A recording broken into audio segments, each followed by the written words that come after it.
So what is the habitable zone? Well, in my room it's the small section which isn't buried in food wrappings and video games. But astronomically speaking, it's a region around a star where the temperature of H2O matters too hot and the water will evaporate too cold and it will freeze. So just like Goldilocks, the habitable zone is just right to allow liquid water to exist, and water is essential for life as we know it. Just ask the three bears. The size of this zone depends on the temperature of the star, but the habitable zone isn't necessarily a guaranteed oasis of life. Other factors such as a planet's atmosphere and magnetic field also play a crucial role in this. Scientists have how many planets are in the habitable zone? Discovered more than 5,000 planets outside our solar system, and only 63 of them are potentially habitable for life forms like on Earth, kind of a cosmic lottery. The good news is this rule also works for the moons. If moons of planets are within the habitable zone, they may also have conditions suitable for life. That would be a jackpot in our lottery. 2 oases for the price of 1 in our solar system. This zone is within a range of 80 to 111 million miles of all the planets. Only we were lucky enough to have life, but what if we could make all the planets in our solar system habitable? Well, let's start with Mercury. First off, we need to give Mercury a bit of a makeover by thickening its atmosphere and providing it with a magnetic field. So let's shower it with some asteroids that contain water. It's terraforming time. Baby Mercury is the closest planet to the sun, which means it gets plenty of sunshine, so not that it needs any help in that department. Actually, Mercury needs to chill out a bit. Right now it's 800 degrees Fahrenheit. That's too hot, said Papa Bear. That's why we should move it to a more habitable orbit about twice as far away from the sun as it is now. Now, thanks to terraforming and pleasant temperatures, we'd finally get some water. And if we want to get really cozy, we could always build habitats underground or on the surface, but then we'd have to shield them from the heat and radiation. Anyway, with a little creativity we could make it work. I mean, people live in Arizona, right? Yeah, but then we'd need a lot of golf courses. Let's move on to Venus, the famous planet of love, where the temperatures are hot enough to melt lead and the atmospheric pressure can crush you in seconds. Isn't it romantic? Venus is referred to as Earth's sister planet, but as it often happens with siblings, we have almost nothing in common. Well, let's try to solve this problem. If we add some hydrogen on Venus, it could react with the carbon dioxide in the atmosphere to form water, and Mars graphite water would help us to create some oxygen. But for this plan to work, we'd need to get hydrogen from space.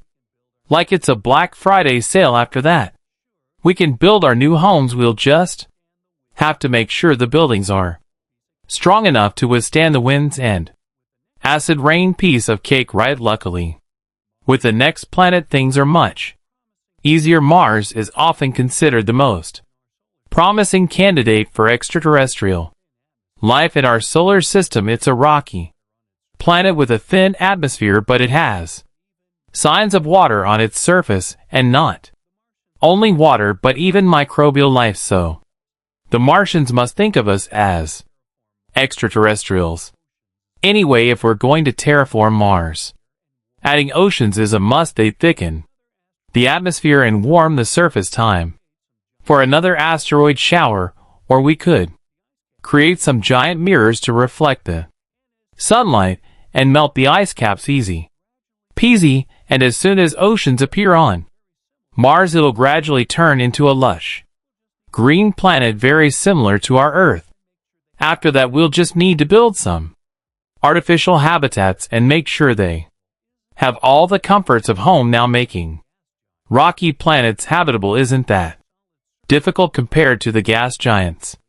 Jupiter has no solid surface at all, and It's basically impossible to colonize, so let's get creative. We could build Jupiter.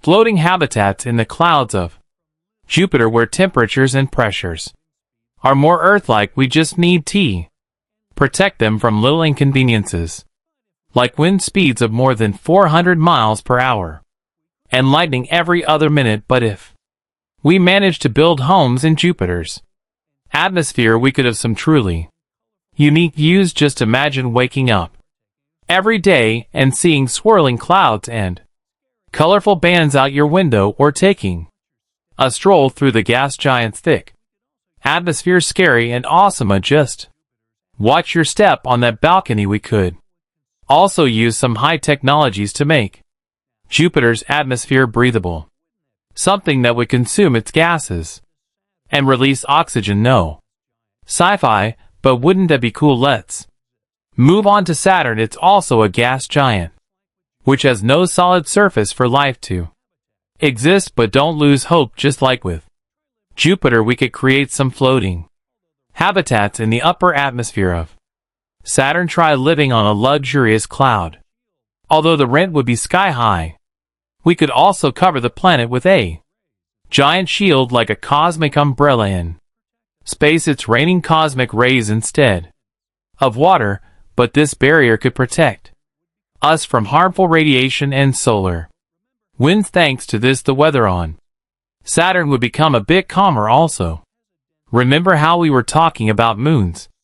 One of Saturn's moons, Titan, has a dense atmosphere and maybe even a subsurface ocean of water. Enceladus also hides an ocean beneath its crust. Both of them might be perfect places for actual colonization that would be much easier than colonizing Saturn. Uranus is another ice giant made up of dense fluid icy materials, methane, ammonia, and water. Considering the surface temperature of 353 degrees Fahrenheit, you could say it's pretty chilly out there. So how do we make this work? Well, we could try to create a greenhouse effect. It's a natural process that helps keep the Earth's temperature stable and pleasant unless we mess around with it. When sunlight enters the Earth's atmosphere, some of it gets trapped by gases called greenhouse gases. They act like a blanket around the Earth, keeping the planet warm unless we mess around with it. So if we want to make this ice giant warmer, we can try to recreate this effect only better. For example, we could introduce some of these gases into Uranus's atmosphere or build a network of mirrors to trap the heat from the sun. Although it would require tons of giant mirrors, and just imagine trying to position them all correctly. So instead of all this headache, we could always set our sights on Uranus's moons. They're believed to have rocky surfaces and maybe even oceans that could support life. Plus, the views are out of this Neptune world. Moving on to the final planet, Neptune, the cool distant cousin of the solar system. It's also an ice giant. Its year lasts 165 Earth years. Now first, let's create an atmosphere. Neptune's atmosphere is mostly made up of hydrogen, helium, and methane. We need to transport some plants there, or simply lots of oxygen to make this place a bit more breathable. And how do we add water to a gas giant? Maybe by melting ice from the moons, or by transporting large amounts of water from Earth. Just imagine a squadron of spaceships dragging giant containers to Neptune, and then once the planet has a breathable atmosphere and liquid water, we'd need to build habitats. Probably another sky city, because you can never have enough of those. So let's say we somehow magically made all the planets habitable. Now what? Well, there would be a boost in human exploration and colonization. People would build new homes on different planets. Imagine immigrating from Mercury to Neptune because you prefer chilly temperatures. More with more habitable planets to study and explore. Scientists would learn more about our world. We'd have so many breakthroughs. Also, it's time for some Interplanetary trade, we could mine tons of resources from planets, asteroids, and moons. A dream come true for Elon Musk. But of course, it's not all fun and games. All of this would most likely lead to conflicts over resources and territory.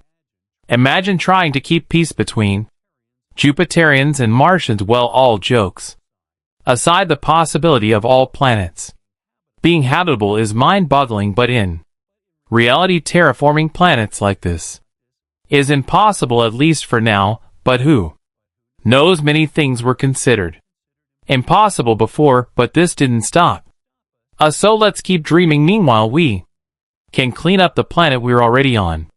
That's it for today. So hey, if you pacified your curiosity, then give the video a like and share it with your friends, or if you want more, just click on these videos and stay on the bright